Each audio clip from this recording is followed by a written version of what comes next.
Zolo advertises itself as a brokerage where the leads come to you. Does Zolo live up to this statement? In this video, I'm going to share with you my experience with Zolo Realty brokerage, and by the end of this video, I hope that'll give you a better understanding of what Zolo Realty is like so that you can make a decision on whether it would be the right brokerage choice for you. If you're new to this channel, welcome. My name is Sonia Ramgobin, and I'm a local realtor in the Durham region. I strive to provide content that provides value and education not only to buyers, sellers, and investors, but also new agents that are looking to get into the field. If this is the type of content you're looking for, please don't forget to subscribe. When I completed my real estate course and was now licensed, I spent a lot of time doing research on brokerages.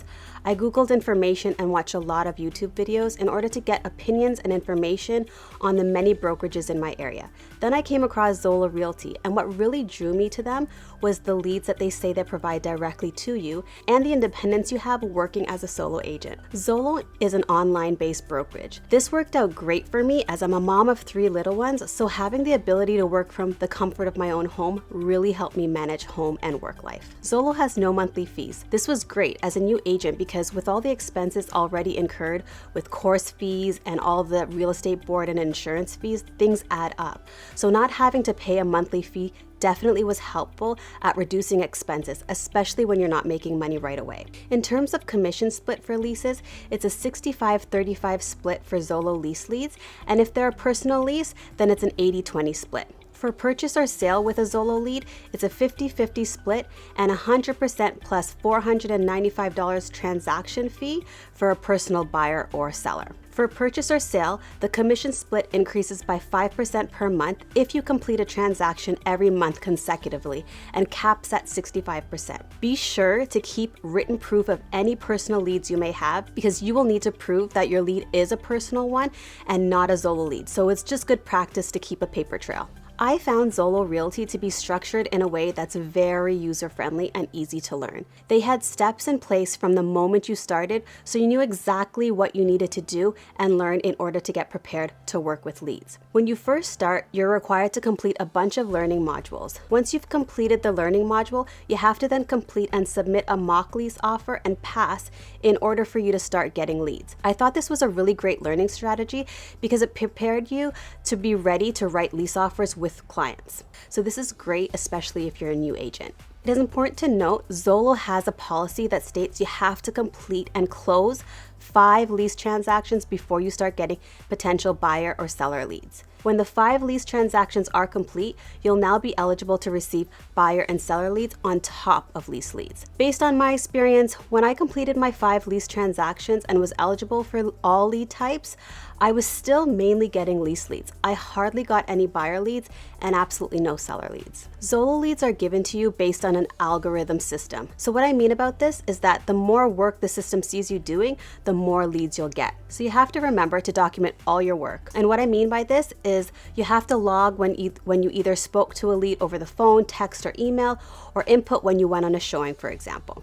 If you're not answering your calls or engaging with leads or following up, your lead flow will slow down, which is completely fair in my opinion because those putting in the work should reap the benefits of getting more leads. Another thing I liked about the lead system is that you're able to choose the area where you wanted to service. So for me, I chose Pickering, Ajax, Whitby because this was most convenient for me since I lived in Ajax. So now when you're dealing with leases, it just made more sense for you to deal with your local area because traveling like say an hour or 2 for a lease just doesn't seem to be worth it, in my opinion. So what this really means is that I would only get leads that were looking for properties in the area of Pickering, Ajax, and Whitby. And for whatever reason, if you end up getting a lead that did not match your chosen area, you can easily transfer your lead to another agent that does cater to that area. You also have the option to turn your leads on and off without any penalty.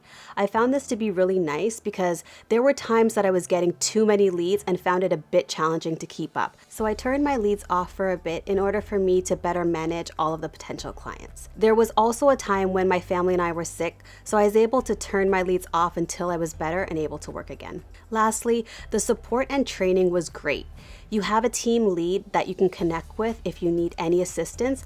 Plus, the workplace app that they provide allows you to stay connected to other Zolo realtors for support and assistance. There was always someone available and willing to help. They also had daily training sessions on topics like scripts, buyer presentations, how to do a listing presentations, and how to do a showing, just to name a few. Everything is well organized and structured so you don't feel overwhelmed. Overall, I think Zolo is a great brokerage for a brand new agent just starting off in the field, because in my opinion, the best way to really learn is to take action. And with Zolo, you're given the opportunity to apply all your skills due to the active leads that you're given. For me, starting off with leases was a great way to help me build confidence in writing offers, on learning how to communicate with other realtors, and most importantly, how to communicate with potential clients. I understand as agents, we don't want to be focused solely on leases our entire career.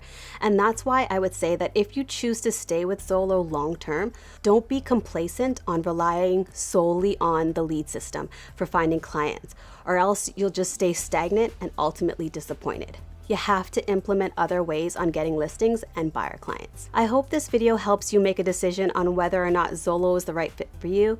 Thank you for watching, and I'll see you in the next video.